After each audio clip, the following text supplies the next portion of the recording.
Subscribe करें हमारा YouTube channel और यदि सब्सक्राइब कर लिया है तो नए वीडियो के नोटिफिकेशन मोबाइल में प्राप्त करने के लिए बेल आइकन दबाएं।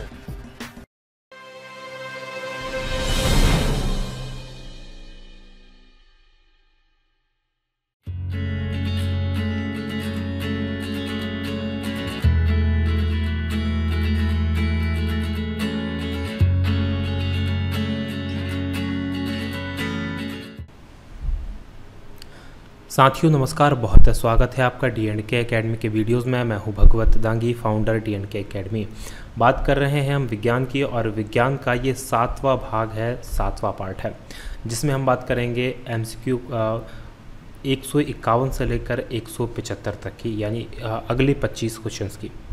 इस वीडियो की PDF आपको मिल सकती है बिल्कुल फ्री में। उसके लिए आपको हमारी वेबसाइट www.dkmpsc.com को विज़िट करना होगा, और डिस्क्रिप्शन में इस PDF की लिंक दी हुई है जहां से आप इसे डाउनलोड कर सकते हैं। साथ ही हमारा जो फेसबुक पेज है DK MPSC एकेडमी, उसको आप लाइक कर लें ताकि आपको अपडेट्स मिलते रहें, और इस चैनल को यदि सब्सक्राइब नहीं किया है तो ज़रूर कर लें। तो चलिए शुरू करते हैं हमारा वीडियो। पहला क्वेश्चन नंबर 151, कार में रेडिएटर का कार्य क्या होता है? तो कार के अंदर रेडिएटर क्या करता है?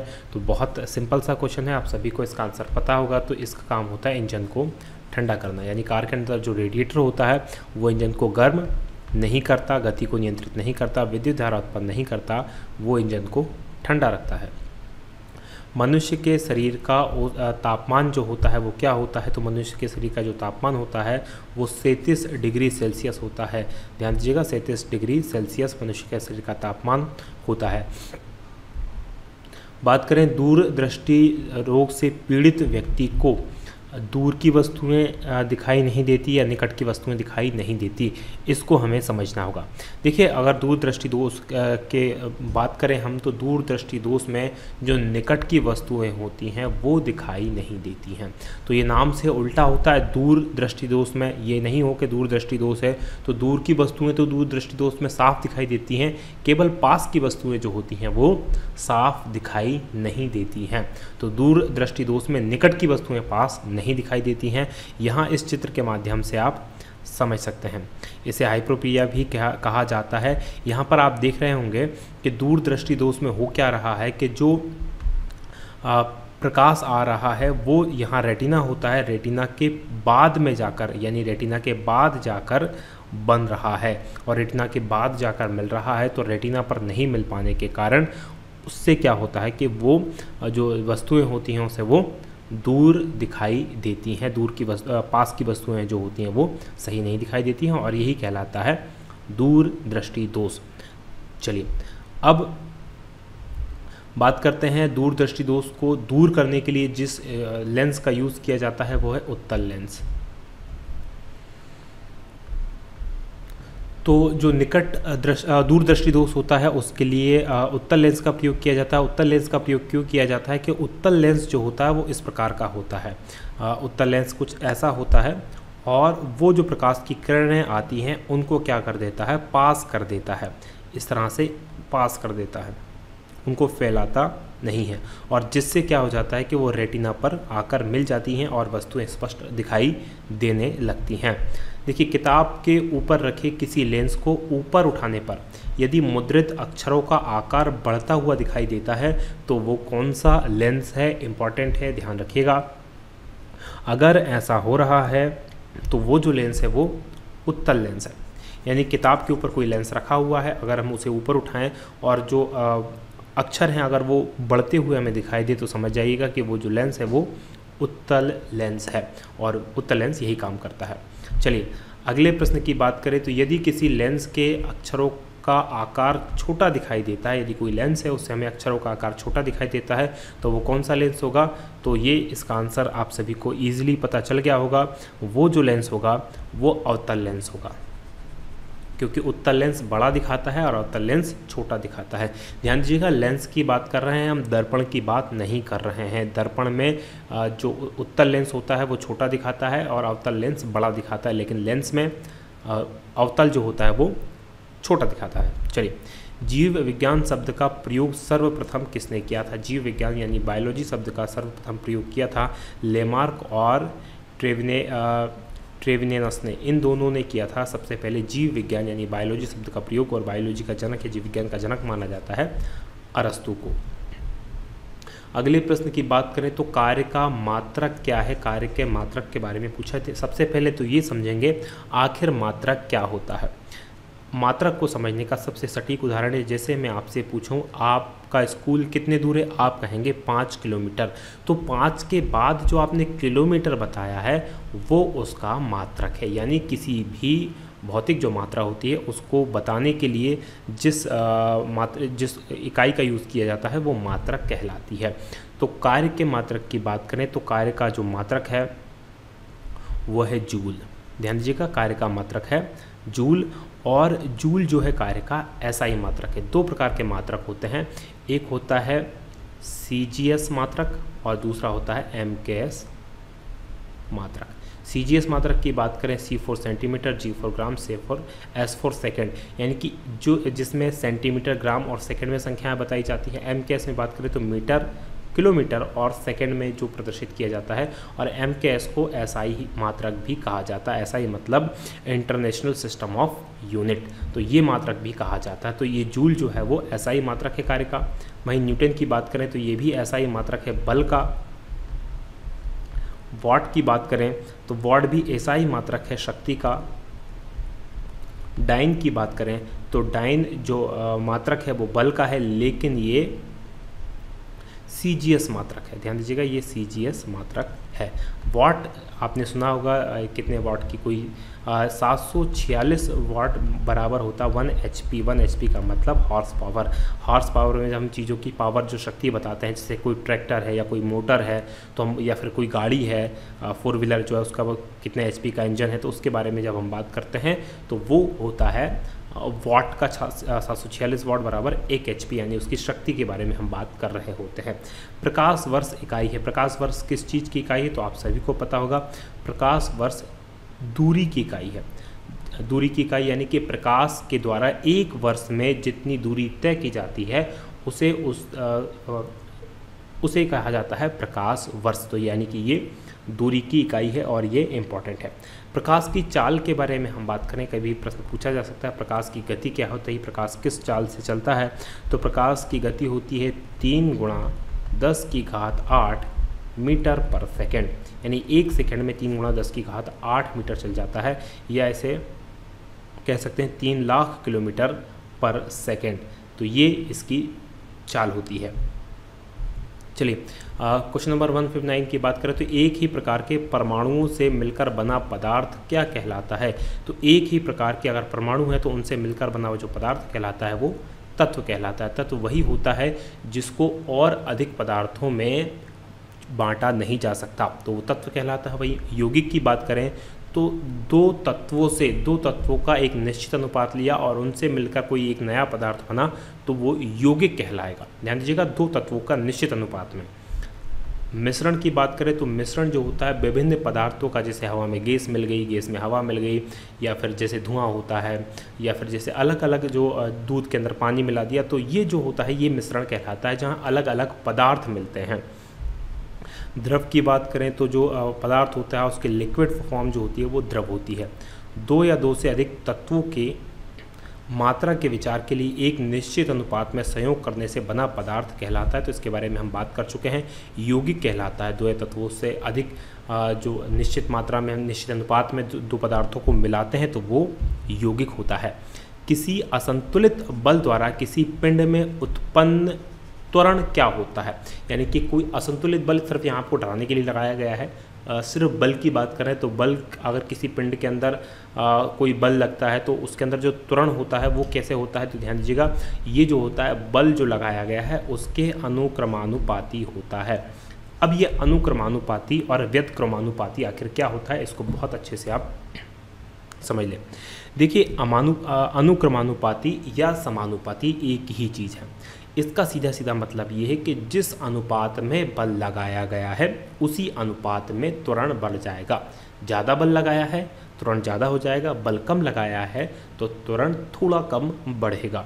तो ये जो होता है अनुक्रमानुपाती होता है, यानी किसी चीज़ के सापेक्ष, यानी बल के सापेक्ष त्वरण में अंतर, जितना बल लगाया उसके सापेक्ष त्वरण बढ़ जाएगा, ये होता है अनुक्रमानुपाती।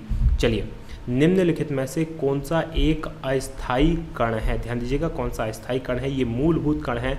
और अस्थायी कण की बात करें तो पाई मेसोन जो है वो एक अस्थायी कण है, ये भी ये इम्पॉर्टेंट है। चलिए, बात करें परमाणु नाभिक के अवयवों के बारे में कि परमाणु नाभिक के अंदर जो अवयव होते हैं वो कौन से होते हैं। तो परमाणु क्या इलेक्ट्रॉन और प्रोटॉन होते हैं? नहीं, प्रोटॉन और न्यूट्रॉन जो होते हैं, जिन्हें न्यूक्लियस कहा जाता है, ये जो होते हैं परमाणु नाभिक के अवयव होते हैं, यानी परमाणु के नाभिक में पाए जाते हैं। तो परमाणु के नाभिक में पाए जाते हैं प्रोटॉन और न्यूट्रॉन। सजावटी वृक्ष तथा झाड़ियों के संवर्धन से संबंधित अध्ययन क्या कहलाता है? तो ध्यान दीजिएगा, ये जो अध्ययन कहलाता है आर्बोरिकल्चर। आर्बोरिकल्चर जो कहलाता है सजावटी वृक्ष और झाड़ियों के संवर्धन से संबंधित अध्ययन कहलाता है। वहीं एग्रोनॉमी के बारे में आप जानते हैं, कृषि और सस्य विज्ञान जो होता है, मृदा और खेती के बारे में जो अध्ययन कहलाता है एग्रोनॉमी कहलाता है। ऑलेरीकल्चर की बात करें तो ऑलेरीकल्चर जो होता है वो सब्जियों की कृषि का अध्ययन कहलाता है। सब्जियों की जो खेती होती है, सब्जियों की जो खेती होती है उसका अध्ययन कहलाता है ऑलेरीकल्चर। आर्बोरिकल्चर की बात कर चुके हैं। वहीं सिल्वीकल्चर की बात करें तो वन कृषि का जो अध्ययन कहलाता है, वन कृषि का जो अध्ययन कहलाता है वो सिल्वीकल्चर कहलाता है। निकट दृष्टि दोष से पीड़ित व्यक्ति के चश्मे में कौन सा लेंस प्रयोग किया जाता है? ध्यान दीजिएगा, निकट दृष्टि दोष का जो मतलब होता है वो, निकट दृष्टि दोष का मतलब ये होता है कि उसे दूर की वस्तुएं सही नहीं दिखाई देती, निकट की वस्तुएं तो सही दिखाई देती हैं। तो ध्यान दीजिएगा, जब ऐसा होता है, जब किसी को निकट की वस्तुएं सही नहीं दिखाई देती हैं, तो जैसे हमने दूरदृष्टि दोष में देखा था, उसमें जो फोकस बनता था वो रेटिना के पीछे बन रहा था। ये नॉर्मल विज़न है। नॉर्मल विज़न में क्या होता है, आप देख पाएंगे कि जो विज़न बन रहा है रेटिना के ऊपर ही जाके दोनों किरणें मिलती हैं। लेकिन जो मायोपिया होता है, यानी कि निकट दृष्टि दोष का, ध्यान दीजिएगा, नाम मायोपिया भी है और पूछा जा सकता है। एनपीपीएससी 2016 या 2017 में मायोपिया ही पूछा गया था, निकट दृष्टि दोष, हिंदी और इंग्लिश दोनों में। तो इंग्लिश नाम भी आपको इसका याद रखना है। मायोपिया में आप देखेंगे कि यहाँ पर यानी कि रेटिना पर मिलने से पहले ही वो दोनों किरणें आपस में मिल जाती हैं, जिससे जो वस्तु का प्रतिबिंब होता है वो रेटिना पर स्पष्ट नहीं बनता है। तो इसको करने के लिए हमें क्या करना पड़ता है, हम अवतल दर्पण का यूज़ करते हैं। अवतल दर्पण क्या होता है? अवतल दर्पण क्या होता है, जैसे ये अवतल दर्पण है कोई, तो ये जो प्रकाश की आने वाली किरणें हैं इनको थोड़ा फैला देता है, और फैलाने से क्या होता है, जो पहले मिल रही थी पहले ना मिलकर वो कहाँ मिल जाती हैं, जो रेटिना होती है वहाँ पर मिल जाती है। तो इसका सही आंसर है अवतल दर्पण। वैज्ञानिक एडवर्ड जेनर निम्नलिखित में से किस रोग से संबंधित हैं? तो एडवर्ड जेनर जो है वो चेचक से संबंधित है, और चेचक को स्मॉल पॉक्स या चिकन पॉक्स, स्मॉल पॉक्स के नाम से या बड़ी माता के नाम से इसे जाना जाता है। शरीर के ऊपर जो छोटे छोटे दाग हो जाते हैं, धब्बे हो जाते हैं, फुंसी टाइप के हो जाते हैं, और वो चिकन पॉक्स या स्मॉल पॉक्स या चेचक कहलाता है। और इसका जो खोज की थी एडवर्ड जेनर साहब ने इस चीज़ की खोज की थी। एडवर्ड जेनर ने इसकी जो खोज की थी 1796 में इसकी खोज की थी। और ये जो रोग होता है इसके कारण की हम बात करें तो ये एक विषाणु जनित रोग है, यानी विषाणु से होता है। और वायरोला मेजर और वायरोला माइनर, ये दो विषाणु है जो इसके लिए इम्पॉर्टेंट है, ध्यान दीजिएगा। वायरोला मेजर या फिर वायरोला माइनर, ये दो है जिसके कारण ये होता है। चलिए बात करें क्वेश्चन नंबर 167 की। तो मानव में गुर्दे का रोग किसके प्रदूषण से होता है? तो मानव के जो गुर्दे होते हैं उसका जो रोग होता है उसमें ये कैडमियम एक धातु होती है जो पानी में मिल जाती है और शरीर में नुकसान पहुंचाती है। तो मानव गुर्दे का जो रोग होता है कैडमियम के प्रदूषण के कारण होता है। BCG का टीका निम्नलिखित से किस बीमारी से बचाव के लिए लगाया जाता है? तो BCG का जो टीका होता है वो क्षय रोग यानी कि TB या फिर तपेदिक, ये एक ही चीज़ के नाम है, इसके बचाव के लिए ये टीका लगाया जाता है। क्षय रोग की बात करें या ट्यूबरकुलोसिस कैल्मस ज्यूरिन इसको कहा जाता है, BCG के टीके का फुल नाम है बैसिलस कैल्मेट ज्यूरिन। और टीबी जो होती है एक जीवाणु के कारण होती है, माइक्रोबैक्टीरियम ट्यूबरोलोसिस, ये इसका पूरा नाम है, माइक्रोबैक्टीरियम ट्यूबरोलोसिस, इसके कारण होता है क्षय रोग। वहीं हम निमोनिया की बात करें तो निमोनिया भी छोटे बच्चों में होता है और इसका कारण जो है वो संक्रमण होता है।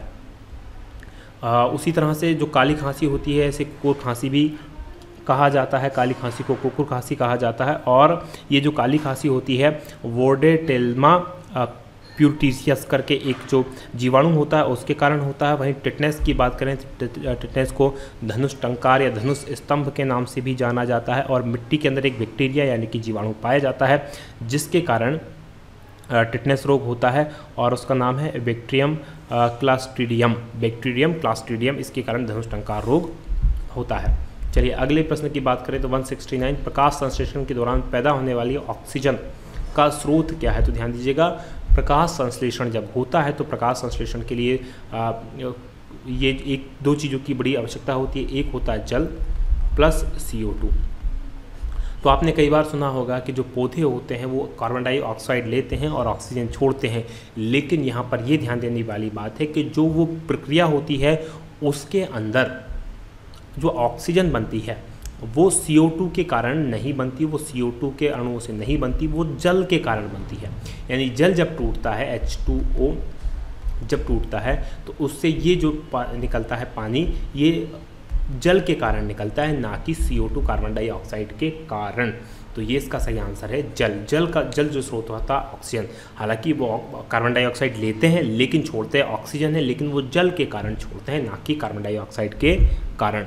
पौधे का कौन सा भाग श्वसन क्रिया करता है? तो ध्यान दीजिएगा, आप सभी को पता है कि प्रकाश संश्लेषण के लिए जो होती है कार्बन डाइऑक्साइड की ज़रूरत होती है और कार्बन डाइऑक्साइड पौधों को पत्ती के द्वारा मिलता है, तो पत्ती जो होती है वो श्वसन क्रिया करती है। एम्पियर किसका मात्रक है? एम्पियर की बात करें तो एम्पियर जो है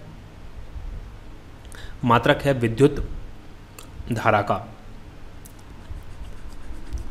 विद्युत धारा का SI मात्रक है एम्पियर। विद्युत आवेश की बात करें तो विद्युत आवेश का जो मात्रक होता है वो कूलाम होता है और SI मात्रक होता है कूलाम। प्रतिरोध के मात्रक की बात करें तो प्रतिरोध का जो मात्रक होता है वो ओम होता है। और चुंबकीय क्षेत्र की बात करें तो चुंबकीय क्षेत्र का जो मात्रक होता है वो टेस्ला होता है। तो ये इनके SI मात्रक है अलग अलग चीज़ों के।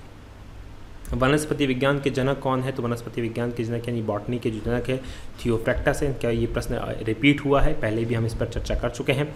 शरीर रचना के किस वर्गीकरण में लॉबस्टर संबंध होता है? तो अब आपको ये समझना होगा आखिर ये लॉबस्टर्स क्या होते हैं। लॉबस्टर समुद्र में पाए जाने वाले वो जीव होते हैं जैसे झींगा, केकड़ा, इस टाइप के जो जीव होते हैं उन्हें लॉबस्टर कहते हैं और इनका संबंध क्रस्टेशियंस से होता है। इसका संबंध होता है क्रस्टेशियन जिनसे कि मकड़ी और इस तरह केकड़े, इस तरह के जो जीव होते हैं इनका संबंध क्रस्टेशियन से होता है। पुष्पों के अध्ययन को क्या कहा जाता है? तो सिंपल सा प्रश्न हो सकता है, अगर आपको पता है, नहीं पता तो काफ़ी कठिन प्रश्न है। तो एंथोलॉजी जो होती है उसे पुष्पों का अध्ययन कहा जाता है। वहीं एग्रेस्टोलॉजी की बात करें तो एग्रेस्टोलॉजी जो होती है वो घास का अध्ययन कहलाती है। फिनोलॉजी की हम बात करें तो फिनोलॉजी जो होती है जलवायु प्रभाव से वनस्पति और जीवों पर जो प्रभाव पड़ता है, ध्यान दीजिएगा, जलवायु का जो वनस्पति और जीवों पर प्रभाव पड़ता है उसको फिनोलॉजी कहते हैं। और पामोलॉजी की बात करें, फलों के अध्ययन को पामोलॉजी के नाम से जाना जाता है। अंतिम प्रश्न की बात करें तो वन अनुसंधान संस्थान कहाँ है? तो वन अनुसंधान संस्थान है देहरादून, और देहरादून जो है वो उत्तरांचल या उत्तराखंड जिसे कहते हैं वहाँ पर स्थित है। चलिए, और आज ये हमारा वीडियो होता है यहीं समाप्त होता है। यदि आपको ये वीडियो पसंद आता है तो आप इसे लाइक ज़रूर करें, साथ में शेयर करें और कमेंट करके हमें ज़रूर बताएं कि आपको ये हमारा प्रयास कैसा लग रहा है। आपके जो कमेंट्स होते हैं हमें मोटिवेट करते हैं। यदि आपके कोई सुझाव हों तो वो भी आप हमें कमेंट्स में बता सकते हैं।